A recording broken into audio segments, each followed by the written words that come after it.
नमस्कार जी। मर्यादा पुरुषोत्तम भगवान श्री रामचंद्र जी की दान मर्यादा। अपनी चर्या द्वारा मर्यादा की प्रतिष्ठा स्थापित करने के लिए तथा लोगों को उत्तम चरित्र की शिक्षा प्रदान करने के लिए भगवान ने मनुष्य अवतारण ग्रहण किया। अकारण करुण भगवान श्री राम मर्यादा पुरुषोत्तम कहलाते हैं और उनका समस्त पावन चरित्र उनके समस्त कर्म लोक के लिए सदा ही अनुकरणीय है, अनुपालनीय है। आनंद रामायण में बताया गया है कि श्री राम गृहस्थ धर्म का पालन करते हुए प्रातःकाल उठकर शौचादि कृत्य से निवृत्त होकर पालकी पर चढ़कर सरयू जी स्नान के लिए जाते थे और सवारी आदि को किनारे छोड़कर पैदल बालू का पार चलकर नदी तट तक जाते थे।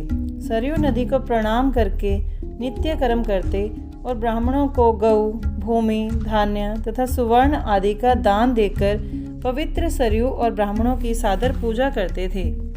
तीर्थ यात्रा के प्रसंग में भगवान श्री राम जी ने सीता जी के साथ धर्म तत्पर रहते हुए 1 वर्ष काशी में निवास किया। गंगा जी के तट पर उन्होंने पत्थरों का एक घाट बनवाया जो उन्हीं के नाम से राम घाट नाम से आज भी विख्यात है। उन्होंने सीता जी के साथ पंचगंगा में स्नान किया। उस समय उत्तम कार्तिक मास था। 1 वर्ष तक यहाँ रहकर धर्म आचरण किया, दान पुण्य किया। बाद में तीर्थवासियों को रत्न, सुवर्ण, वस्त्राभूषण, गऊ, सोना चांदी आदि दान में दिया। अन्न दान तथा धन का दान उन्हें संतुष्ट किया। भगवान श्री राम जी का जहाँ भी पावन चरित्र आया है वहीं उनके द्वारा नित्य नियम पूर्वक सत्कर्म अनुष्ठान करने तथा दान देने का विवरण आया है। एक बार श्री रामचंद्र जी ने लक्ष्मण जी के माध्यम से अपने राज्य में सभी को धर्माचरण करने की आज्ञा करवाई। उसी में दान धर्म की भी अनेक बातें आई हैं। वहाँ कहा गया है, कोई मनुष्य अपने नित्य नैमित्तिक कर्मों को ना छोड़े, देवताओं की सदा पूजा करनी चाहिए, निरंतर धर्म कार्य करते रहना चाहिए। लोग समय समय पर धेनु दान, वाजी दान, गज दान आदि ब्राह्मणों को आदर पूर्वक दिया करें। बसंत ऋतु में चंद्र, छत्र तथा पंखे का दान करें। कार्तिक मास में दीप दान करें। माघ मास में लकड़ियों तथा कंबल का दान करें। चैत्र में तांबुल तथा केले के फल का दान करें। वैशाख में शीशा, कस्तूरी, जयफल, इलायची तथा कपूर का दान करें। धर्म ग्रंथों का निरंतर दान करें। श्री राम जी अपनी आज्ञा में बताते हैं कि दान आदि शुभ कर्मों में शीघ्रता करनी चाहिए, क्योंकि काल का कोई भरोसा नहीं है कब आ जाए। श्री रामचंद्र जी ने अश्वमेघ आदि अनेक यज्ञ किए और उससे 10 गुणे वाजपेयी तथा अग्निष्टोम, गोसव आदि बड़े बड़े यज्ञ किए। एक गोसव यज्ञ की दक्षिणा में 10,000 गौएं देने का विधान है, तो फिर इन यज्ञों में कितनी गौएं दान में दी गई होंगी, अनुमान करना भी कठिन है।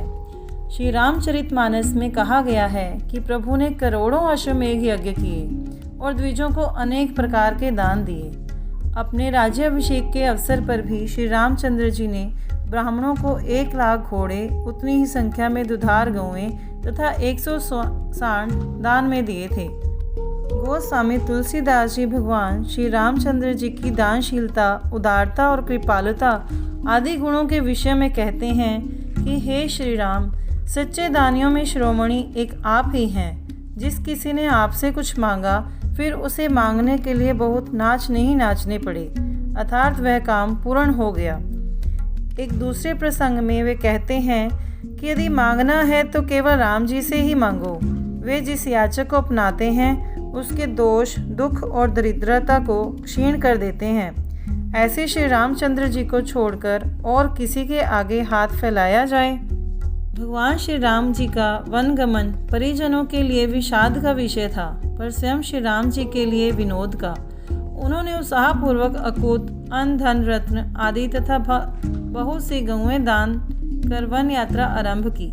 उस समय भगवान श्री रामचंद्र जी ने लक्ष्मण जी से कहा कि महर्षि अगस्त एवं विश्वामित्र जी को हजारों गौएं देकर संतुष्ट करो। इसी प्रकार उन्होंने सुश्रेष्ठ सचिव चित्ररथ को वस्तु, वाहन, धन आदि के साथ 1000 गौएं व कठ तथा कलाप शाखा के अध्येता ब्रह्मचारियों को चावल और चने का भार वहन करने वाले 1200 बैल और व्यंजन व दही घी के लिए 1000 गौएं दिलवाई। भगवान श्री राम जी की वन यात्रा के अवसर पर गोदान की एक विनोदपूर्ण कथा श्री वाल्मीकि रामायण में आई है।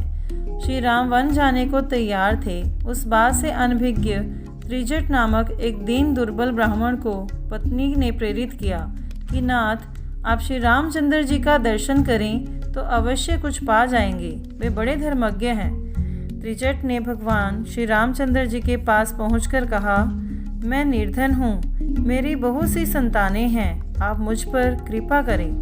दुर्बलता से पीले पड़े हुए ब्राह्मण की बात सुनकर भगवान श्री राम ने विनोद में कह दिया, विप्रव, आप अपना डंडा जितनी दूर फेंक सकें फेंकिए, वह जहाँ जाकर गिरेगा वहाँ तक की सभी गौएं आपकी हो जाएंगी। यह सुनकर त्रिजट ने शीघ्रता से धोती का फेंटा कसकर डंडे को घुमाया, ऐसे जोर से फेंका कि वह सरयू जी के पार हजारों गौओं के बीच एक सांड के पास गिरा। भगवान श्री राम जी ने त्रिजट को गले से लगा लिया और कथन अनुसार सारी गौएं उनके पास भिजवा दी। गौओं के समूह को पाकर मुनि त्रिजट पत्नी सहित प्रसन्न हो गए। बोलिए श्री रामचंद्र महाराज की जय।